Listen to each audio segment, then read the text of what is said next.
out to all you collector car fans out there. This is once again Jason, the owner and founder of Southern Bush Motorsports. This was a really cool trip. I went up to Virginia. I ended up staying up there for about 3 months because this place just led to another place and another place. But this is going to be a really cool tale. That's a Citroen Yellow 383 70 CUDA. 71 CUDA. Yeah, a lot of these cars look really rough. And when you see these pictures, I mean, these cars look rough. They were actually pretty straight, pretty solid. Unfortunately, that was missing the motor.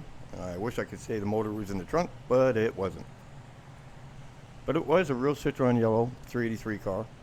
I ended up buying just about every car you're going to see in this video. Kind of got forced to because it's just the way the guy was. There wasn't anything I can do about it. But the craziest part about this place, I can't remember if I included pictures of it or not. This guy had so many NOS parts, it was absolutely absurd. That's what it looked like when I threw the hood on it and stuck an old engine in it. I can't remember if the engine was in the trunk or not. I really wish I could remember that. There you go, right there. 71, 383, Barracuda. The shark tooth grill, had all that stuff there. See, it's rough, but it's, you know, a pretty straight car. It was all there, all complete. I might even have to make this a two-part series because there was just so much stuff out there. I can't remember, but I think this is when I delivered the car. I put on as many parts as I could with the car to help the fella out to get the car started on its restoration. And I had all the parts lying around me, so I did what I could to help him out. But there was just so much stuff there. There was CUDAs, Challengers, lift-off wood six-pack cars, Superbirds.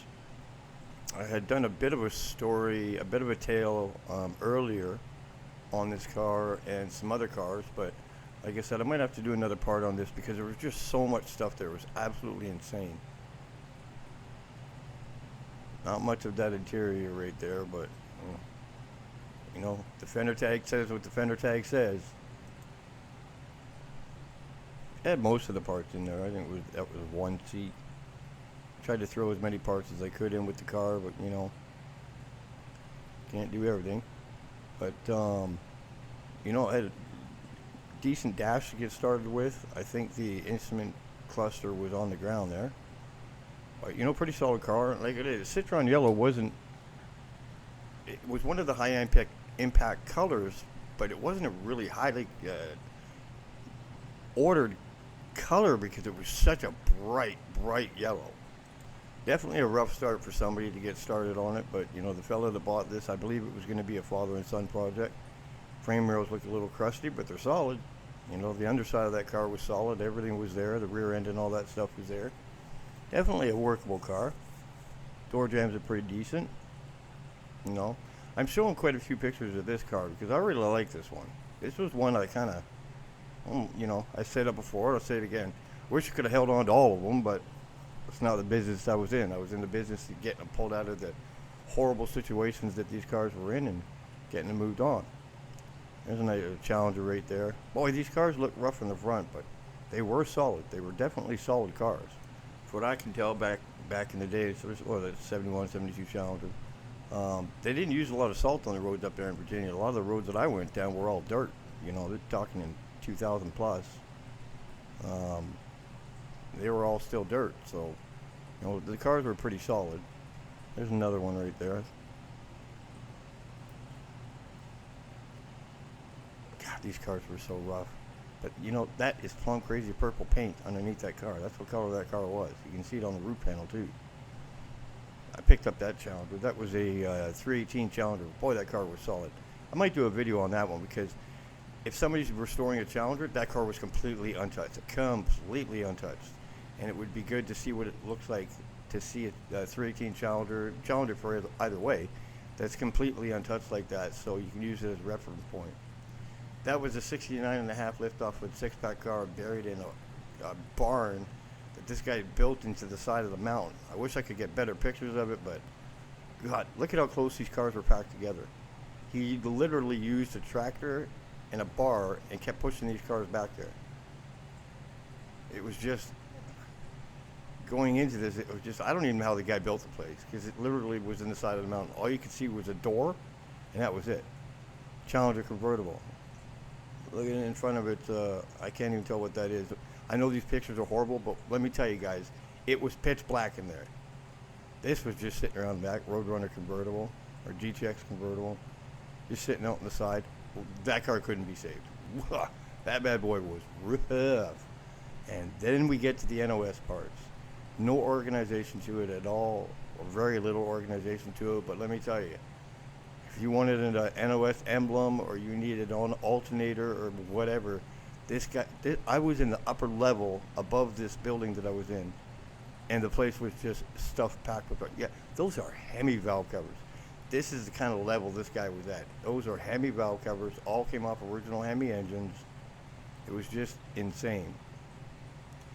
That was a 71 Barracuda that I bought, super solid car, and it was a 6-cylinder car. Don't tell me it wasn't. I read the fender tag. It was a 6-cylinder car. I didn't even know they made them in 6-cylinder, but it was definitely a 6-cylinder car. Nothing to the car, bare bones in it. Look at that floor. Boy, that puppy was rotted out. I think that one I ended up sending to New Zealand with another car. You know, you got, I think that was a GTX there, a Roadrunner. It was just Mopars everywhere.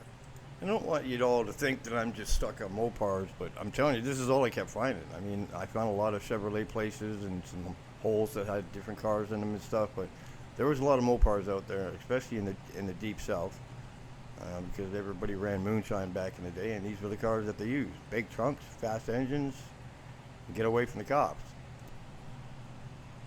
These cars, look at that crawgrass just wrapped around these cars. It is painful to see some of the stuff I see sometimes. It's like, I would kill for that car. You know, as a old car nut, I would kill for that car. The car was super solid, super complete. Look at around that window, no rust, just all surface rust. And these cars just got weeds growing up all around them. That one right there was definitely a rough car. It was rotted, it was sitting on the ground. I mean, if you really wanted to, it could be saved, but look at it in the background. Look at all these cars just stuffed back in the woods there. Nice Roadrunner right there. That car was pretty complete. Yeah, this is bringing back a lot of memories. These Roadrunners and GTXs and just, oh God, the place was just packed with Mopars. They were absolutely everywhere around this building. Packed into the back of the building. And you know, I deal with the daily troubles where I keep rattlesnake venom, anti-venom with me or whatever it's called. I think that was a 70 Cuda, triple white. Oh God, just look at these cars. Weeds wrapped around them. Like I said, like, as a car person, it just killed me to see this stuff, and I see it all the time. Just look at it, just stuff all over the place. And half the parts I couldn't even get into because there were so many snakes and stuff. Yeah, well, let's just throw a fender on the back of that. Good God, man. These pictures are really starting to bring back some memories. That was just a rough time there. That right there, believe it or not, was a Hemi car. The motor wasn't in it anymore, but it was a Hemi satellite, I believe it was. And more of the parts. Look at that stuff. Those are NOS air cleaners, I think. Belts, hoses, you name it, it was there. A whole top part of this building. It was just insane. I did my best to make him an offer for the whole place, and he wouldn't have it. He wanted to keep selling them off bit by bit, but I came close. I came pretty close, and I knew I'd have to stay up there for about 6 months to do it all. Another Cuda, just sitting out in the middle of nowhere, tarps all over it. That was a 340 car, if I remember right. Yeah, had most of the interior to it. Really cool stuff out there. It just, you know, all the cars were rough, really rough. It was 72, 71, 72, 70. The other video I did to this, I think it was Mopars in the Mountain or something like that. This guy had Superbirds, Challenger convertibles, Cornets, Roadrunners. That's a Cornet convertible, I think. And I think I'm going to have to do another part to this because there's just so many cars out there. That car was, I think, That was the original engine that came back from the machine shop, if I remember right. It's the original block for that car. I don't think the car was an RT. I think it was a like 383 convertible, but really solid car, really complete. Super straight car too. If I remember right, that was an unrestored. That was unrestored. That was the original paint on that car. It was in the process of getting restored. But yeah, that car sits the way it sits. That's the way that she came, just like that. I wanted that car, but he wasn't really down for selling it. That's why he let me take so many pictures of it. Well, I really appreciate you coming by and checking another Tales from the Bush. And don't forget to like and subscribe. And we got more Tales from the Bush coming to you.